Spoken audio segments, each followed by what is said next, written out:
Standing at 7'4" with an 8-foot wingspan and has the mobility of a wing, Victor Wembanyama is in the middle of one of the greatest stretches we've ever seen in NBA history. A 27-point triple-double with 10 blocks, the rare 5x5 game, and in the month of February, Wemby recorded 47 blocks, which are more blocks than some entire franchises were able to record within that same time frame. And speaking of February, Wemby finished last month averaging 21 points, nearly 11 rebounds, 4.5 assists, nearly 4 blocks, 2 steals, while having a true shooting of 59%. The last time that we've seen anyone post up numbers like that within a 12-game span, you have to go all the way back to David Robinson in 1994, then Hakeem Olajuwon in 1993, and then before that, it was no one else. Yes. In the month of February, in the middle of his rookie season, Victor Wembanyama performed at levels that would rival all-time great stretches from all-time great players in the middle of their peaks. And oh yeah, just before I forget, he's doing this in his rookie season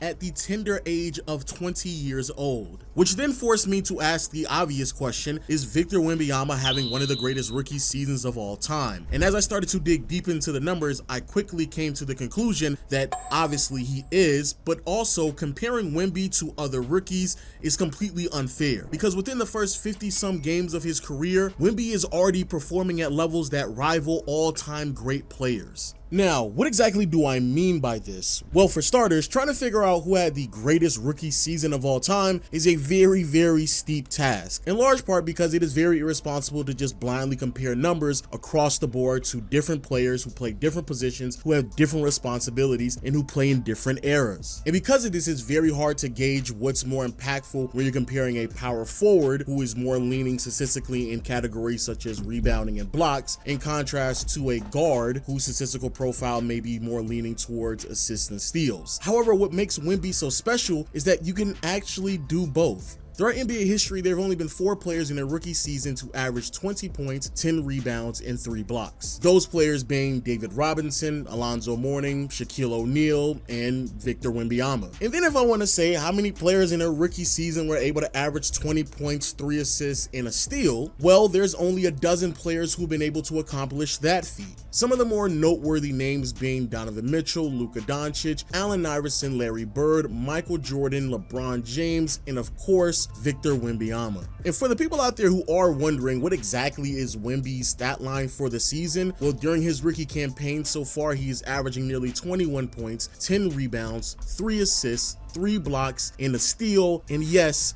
there is no other player in NBA history who's been able to average that stat line during their rookie season. Now, to be fair to the field, there are several other players. I've been seeing the type of blocks this nigga be getting, bro.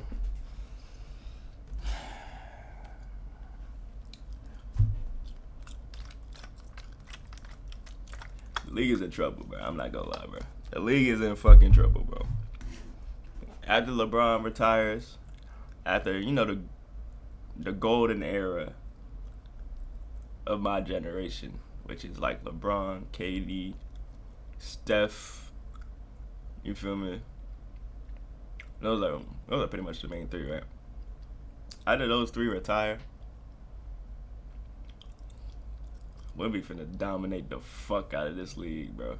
And it's already showing in his rookie season, bro. Give that nigga a passer. I seen like a news report saying like Trae Young was willing to play with Wemby, bro. If Wemby get Trae fucking Young, my nigga, and then they got Greg Popovich still head coaching, bro. Oh my god, bro. That's just a scary ass sight to even think about, bro. Just imagine that. Trae Young and fucking Wemby, bro. Jesus Christ. During their rookie season who do come relatively close, and that's me being very generous. Certain players may not record as many rebounds and blocks, but you could very well make the argument that they make up their production in their scoring ability or how many assists they record. But even if I were that flexible with some of these numbers, the players that come up are literally some of the greatest rookies the league has ever seen. Magic Johnson, Hakeem Olajuwon, Alonzo Mourning, Shaquille O'Neal, Tim Duncan, Michael Jordan, Larry Bird, and David Robinson. And honestly, even though they didn't record steals and blocks back in the day, realistically speaking, we could also claim that both Kareem and Wilt Chamberlain would probably be on this list as well. But even if we don't add those two players on the list, if we could take a step back and look at the players that I just named, you can clearly see that these are not only some of the greatest rookie seasons in NBA history, but also players who went on to have Hall of Fame careers, most of which are considered to be top 30 players of all time.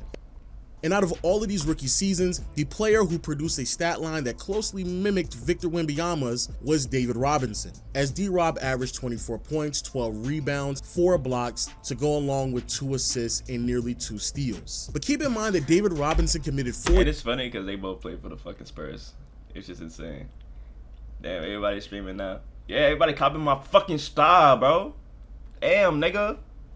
Like, let me get my own shit, bruh. Like, damn, bruh. You and CJ now bunk. You and CJ now bunk. Hey, but look though. Look though. Look though. Once Bach get his shit, we can make our own community. You feel me? Just imagine like, you know how they got the WL community? I don't know the white people community and shit. I don't know what they call them and shit. Like the XQCs and shit like them. I don't know what they call it, but you know the WL community with Rage. And it used to be Bruce and that motherfucker. I don't know what the fuck that nigga be doing now. But like I'm Dante and then like them niggas, bro, we can make our own community, bro. Just imagine that. We gonna call it what we gonna call it? We gonna call it the new gen. Oh yeah, the new gen community, you feel me?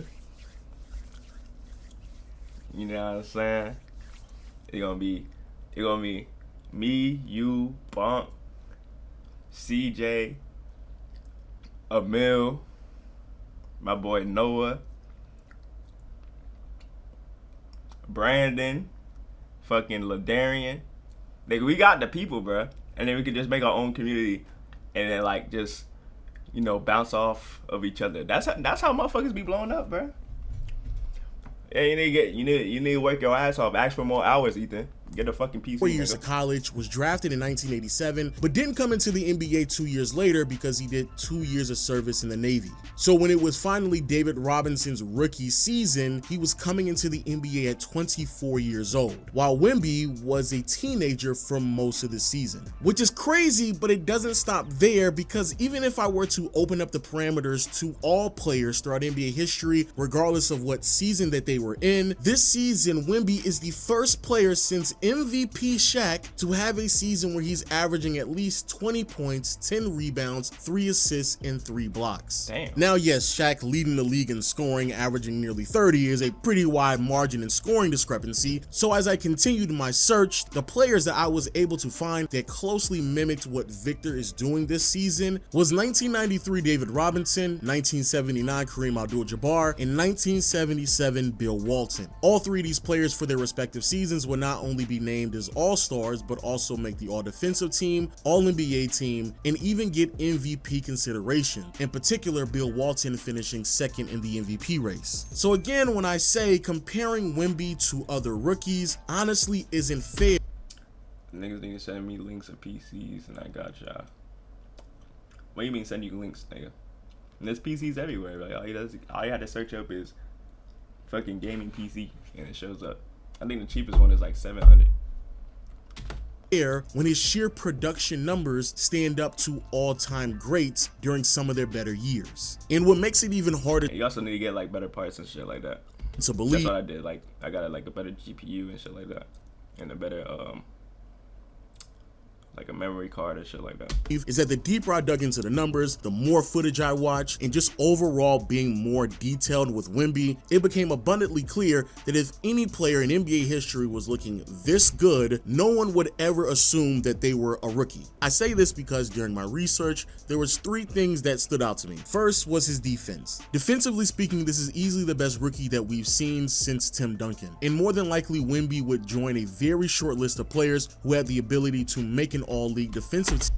This nigga would better be averaging fucking 4 blocks per game when he gets to his prime, bro. Nigga is 7'6"? 7'6", 7'5". Like, the shit that this nigga be blocking is like, he's not even trying, bro. It's like, you know how you playing against little ass kids and they try to do a layup, and you obviously you're older and you much more taller than niggas. You just swat them shits out of the fucking ballpark without even trying. That's how Whoopi be doing NBA players, nigga. What the fuck? Team while in his rookie season. The numbers that back up this sentiment. And then he's playing. Isn't he playing on a minute restriction, bro? Nigga is playing on a minute restriction.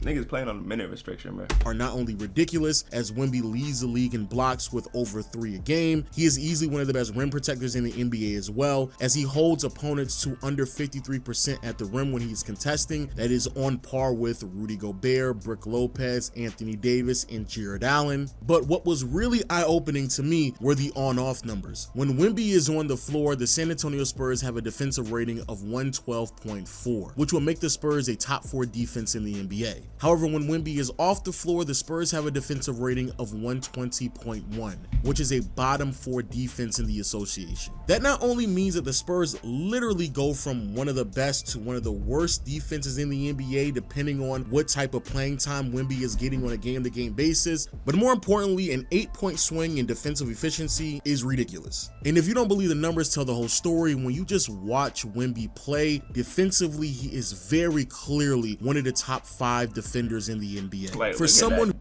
bullshit. He is Nigga very didn't even clearly got off the one of the ground. top Look at that 5 shit. defenders in the NBA. Oh, he did get off the ground, but barely. Like, nigga wasn't even trying, bro. For someone who is 7'4", having the ability to laterally move the way that Wemby does is practically unfair. His ability to deflect and playing passing lanes is really hard to get a pass off around him, but his ability to erase and alter shots is what really separates him from everyone else. There have been several times throughout the year where a ball handler believes that he has a quality look at the basket as he probes into the lane, but that look that was perceived to be a quality one gets erased out of nowhere thanks to Wemby's 8-foot wingspan. And the true value behind this isn't necessarily the block, rather than Wemby forcing the rest of the league to reconsider what they believe to be a good look. And this is not only happening around the basket, but even on jump shots that span all the way to the 3-point line, Wemby is able to pull off a closeout, contest, and even a block on shots that no one else in the NBA would be able to pull off. But by far the most amazing thing to watch from this 7'4" defensive god is when you believe that Wemby has somehow put himself out of defensive positioning by contesting a shot that he really shouldn't be contesting, he still somehow finds a way to not only get off a good contest, but somehow still may even be able to record a block. The second thing that I noticed is that Wemby is actually improving. See, in the NBA community, we have this thing called the rookie wall, where in the middle of the first year, you normally see a young player start to regress around the month of February and March, in large part because these young players are not accustomed to playing 82 games within a short amount of time. But instead of regressing, what we're seeing from the 20-year-old is a leap that not only is clearing the rookie wall, but a leap that is so impressive that we would normally... Dude is insane. That's what I'm saying, bro. Start to see this level of improvement from a player in year 3 or 4. Statistically speaking, across the boards, we can see increases in Wemby's numbers, in particular with his offensive game, as he has seen a lot of maturity in the scoring aspect and leveraging the attention that he gets from the defense to also turn into a better passer and playmaker. And you know, it's funny, he's doing all this on a Spurs team that can't fucking shoot worth shit. Nigga, I watched like 3 Spurs games, bro. They can't shoot. Like, bro, they can't shoot at all, bro. The beginning part of the season, practically nothing was effective for Wemby outside of the restricted area, which was extremely beneficial to the opposing team, especially when the 19-year-old used to infamously float around the 3-point line or settle for long twos. But now, over the last 19 to 20 games, he has matured immensely as a 3-point shooter, in particular on his pull-up 3-point shots, which he's converting. Like, look, that shit is like KD-esque. And then I see fucking Jamal Crawford over here teaching them dribble moves. Why the fuck are you teaching him dribble moves? He does not need that shit. The fuck? Goes at a staggering 47%. And no, these are not a small sample size. Practically half of the 3-pointers that Wemby has attempted over the past 20 games have been pull-up 3-point jumpers. So yeah, that's ridiculous. But the most maturation I've seen with Wemby with his scoring ability has been his level of assertiveness to make his presence being felt in the paint and around the rim. This not only results into easier looks for the now 20-year-old as well as getting to the free throw line, but more importantly, Wemby's ability to leverage the attention that he receives from the opposing team to give his teammates better looks, which then results into better offense, is something that has really impressed me. And it's not just passing out of the post. He can drive to the basket while making the correct reads. And you see how there's like 3 people in the fucking paint, bro? He's going to be the face of the NBA after LeBron. He probably is. I'm not going to lie. He probably is, bro. He's just in San Antonio. You know what I'm saying? Like, if he was, like, in, say, like, L.A. or some shit, bro, that nigga would have way more coverage than he has now, which is already insane. He magically now has a really good passing touch around the rim, and every now and then we do see the occasional one-handed skip pass. Like, look at that bullshit. What the fuck? Small glimpses into a very much improved passer and playmaker is not only impressive but very scary, because now a player who entered the NBA who seemed to have some type of ceiling offensively has already started to outgrow that ceiling within a matter of months. But easily the biggest takeaway from looking deeper into Victor Wembanyama's rookie season is that he is looking this good this early on, and he's not even in a situation that is maximizing who he is as a player. That's what I was just saying, bro. They really don't utilize this nigga as much. And he's on a minute restriction. So he's doing all this shit on a system that doesn't even fit him with fucking players that don't even give him the ball for real. Like, that's, bro. That's why when I saw Trae Young considering going to this nigga, like, nigga, bro, don't give this nigga a passer, bro. This nigga gonna be insane, bro. Now, what exactly do I mean by this? Well, for starters, in the beginning part of the season, Greg Popovich took a very liberal approach on positionless basketball by allowing Jeremy Sohan to initiate a lot of the action in the half. And that nigga is trash in initiating the offense. That nigga is trash, bro. I watched like 5 games, bro. That nigga is trash. He's not a good passer, bro. Half-court sets. Or, I wouldn't say he's not a good passer. He's just not a good fucking... He doesn't see the court.